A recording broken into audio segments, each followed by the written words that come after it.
Is gluten really that bad for you, or is it just another fad? Well, bloating, fatigue, constipation, diarrhea, gas, weight loss, iron deficiency, depression, irritability, behavioural issues, delayed growth and puberty, bone or joint pain, missed menstrual periods, bags under your eyes, canker sores in your mouth, infertility, migraines, ADHD. What do all of these debilitating symptoms that we see every day in our rooms have in common? You guessed it. They are all potentially caused by consuming gluten products.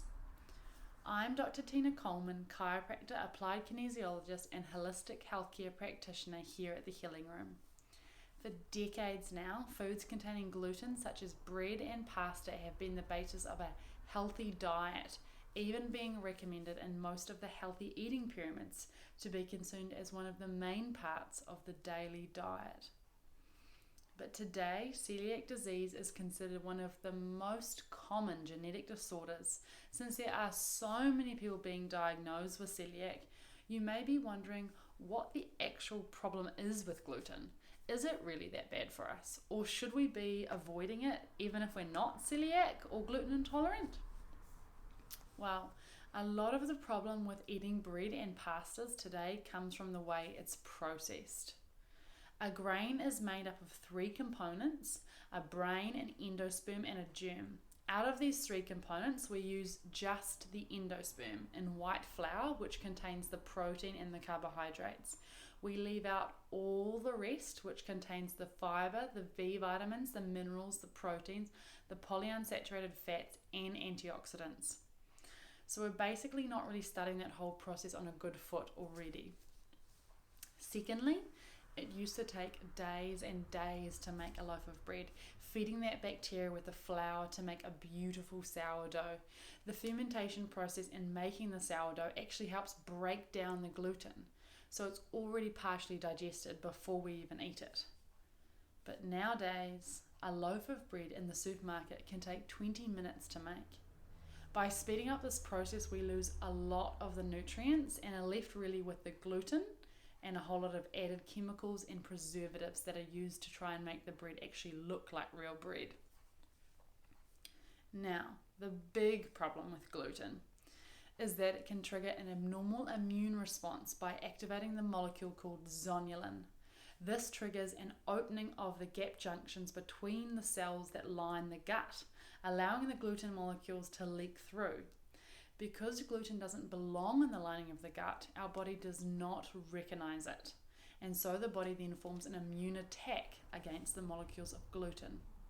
Therefore, whenever you now eat the gluten, your body sees it as a threat, causing that immune response every time. This inflames your system. So what does this response look like, and how do you know if you have a gluten intolerance or are even celiac? First of all, it's really important to understand that when your gut is on fire, your whole body is on fire. This response to gluten can cause a whole range of symptoms, as we listed at the very start. Gluten may affect your bowel if you are lucky, but gluten may not cause any gut problems. For you, it may affect your skin, your joints, your bones, your brain, or your liver, almost any part of your body, making it really hard to figure out that your problem is actually being caused by something that you're eating. Now, what can you do? The first thing is to be aware that 1 in 4 children are diagnosed with having celiac disease, so it is common and it is out there to recognize. The second is to be aware that blood tests, although they are great, they can miss a lot. They only show certain things that the doctor has specifically requested. It's also important to realize that if something shows in a blood test, it's likely to have been manifesting for a while. So your system's been out of balance in a big way because the blood test will not show if it's only a minor imbalance for your system. But the problem is that those minor sensitivities or intolerances can be just as destructive and debilitating as a full gluten allergy.